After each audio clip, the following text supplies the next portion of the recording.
সমগ্র মানবজাতি কিসের প্রতি অনুপ্রাণিত, কি তাকে আকর্ষণ করে, সে বিষয়ে পবিত্র কোরআন খুব ভালোভাবেই আলোচনা করে। একাধিকবার আল্লাহ তাআলা এমন মনস্তত্ত্ব বিষয়ে আলোচনা করেছেন, যেমন নারীদের প্রতি পুরুষদের আসক্তি, অর্থের প্রতি আসক্তি, সামাজিক পদমর্যাদার প্রতি আসক্তি, অথবা মানুষ আশা করে সুন্দর একটি বাসস্থানের। মানুষ এগুলো পাওয়ার জন্য কাজ করে, যেহেতু এগুলোর প্রতি তারা প্রবল আসক্তি অনুভব করে। অনেক যুবক যুবতী তাদের ডিগ্রি শেষ করতে চায়, কর্মক্ষেত্রে এগিয়ে যেতে চায়, অথবা এমন একটি সম্পর্কের সূত্রপাত করতে চায় যা তারা পূর্বে প্রত্যাশা করত। এসব বিষয় সবসময় বিদ্যমান ছিল। আজকাল এগুলোর অনেক আধুনিক রূপ এসেছে, কিন্তু আল কোরআন সুনিপুণভাবে ঘোষণা দেয় যে এগুলো মানুষের প্রকৃত লক্ষ্যবস্তু ও উদ্দেশ্য নয়। তাই কেউ হয়তো নিজেকে বিশেষ আকারে পরিবেশন করার লক্ষ্যে, কেউ বা অন্য কারো সান্নিধ্য পাওয়ার লক্ষ্যে, অথবা কেউ অতিরিক্ত অর্থ উপার্জনের আশায় কাজ করে যাচ্ছে। এগুলোর কোনোটাই আসল লক্ষ্যবস্তু নয়, এগুলো সব একটি বৃহত্তর লক্ষ্য উদ্দেশ্যের মাধ্যম মাত্র।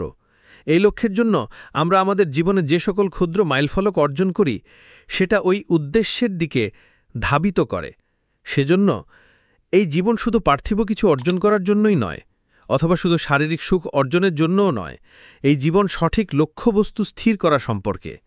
সঠিক লক্ষ্যবস্তু তখনই পাওয়া যায় যখন আপনি শুধু আপনার নিজের অবস্থাকে ভালো করার জন্যই নয়, বরং আপনার চারপাশের সবকিছু ভালো করার উদ্দেশ্য জীবনযাপন করেন।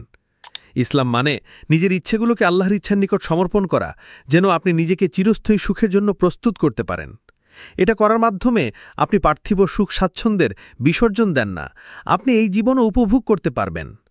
অর্থাৎ এই জীবন দুনিয়া ও আখিরাতের মাঝে ভারসাম্য করতে হবে, কিন্তু মূল উদ্দেশ্য থাকবে আখিরাত কেন্দ্রিক চিন্তাভাবনা দিয়ে মোড়ানো। আল্লাহ তাআলা বলেন, ওয়াজআলনা লাকুম ফিহা মাআইশা। সেখানে, অর্থাৎ এই পৃথিবীতে তোমাদের জন্য আরামদায়ক জীবিকার ব্যবস্থা করেছি। সূরা আল হিজর 20। তাই এই পৃথিবীতে মানবকুলের সুন্দরভাবে জীবনযাপন করার সুযোগ বা অধিকারকে ইসলাম অস্বীকার করে না। তবে একই সময় এই পৃথিবীতে অতিবাহিত প্রতিটি মুহূর্ত, হোক সেটা নিজের সুখ স্বাচ্ছন্দ্যের জন্য কিংবা কঠোর পরিশ্রমের জন্য, সেই সব মুহূর্তের চেয়ে জীবনের উদ্দেশ্যময় আখিরাতকে বেশি স্মরণে রাখতে হবে। তার মানে আমি পরবর্তী মুভি, পরবর্তী খেলা অথবা পরবর্তী যে ডলারটি আয় করব তার জন্য বাঁচব না। এসব জিনিস আসবে যাবে, কিন্তু যে জিনিস কখনো শেষ হবে না তা হচ্ছে সৃষ্টিকর্তার সাথে আমার সম্পর্ক। এটাই সবচেয়ে উচ্চতর ও মহিমান্বিত।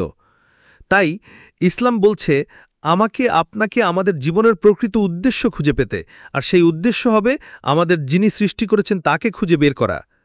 তারপর আমাদের লক্ষ্য করা উচিত উনি আমাদের কিভাবে জীবনযাপন করতে বলেছেন। আমি আপনাদের বিবেচনার জন্য একটি বিষয় সামনে রাখব। অনেক মানুষই মনে করে তারা যদি আল্লাহ কিংবা আল্লাহর বাণীতে উদ্দেশ্য খুঁজে পায়, তাহলে তাদেরকে এমন কিছু জিনিস থেকে নিজেদের বঞ্চিত থাকতে হবে যা তারা উপভোগ করতে পারত। তাদের উপর আগে কোনো প্রতিবন্ধকতা ছিল না, এখন হঠাৎ করে এসব আইনকানুন তাদের জীবনকে পরিপূর্ণভাবে উপভোগ করতে থেকে বিরত রাখছে। তার উল্টোটাও সত্য।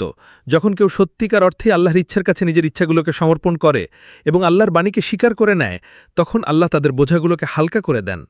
এ ব্যাপারে আল্লাহ তাআলা বলেন, ওয়ায়ুলিদুল্লাহু আইয়ুখাফিফা আনকুম। বরং আল্লাহ তোমাদের বোঝা হালকা করতে চান। সূরা আন-নিসার 28। যখন আল্লাহর ইচ্ছে কাছে আমার জীবনকে সমর্পণ করব, তখন জীবন আপনার জন্য অনেক সহজতর, অনেক দুর্ভাবনাহীন হয়ে যাবে। আপনি প্রশান্তি পাবেন, সমন্বয় খুঁজে পাবেন আপনার আর আপনার চারপাশের সবার সম্পর্কে। তাই ইসলামের জীবনের উদ্দেশ্য হচ্ছে আমাদের নিজেদের এবং সৃষ্টিকর্তার মাঝে শান্তি খুঁজে পাওয়া। আর এই প্রশান্তি অর্জন করা যায় যিনি আমাদের সৃষ্টি করেছেন তার আন্তরিক দাসে পরিণত হওয়ার মাধ্যমে।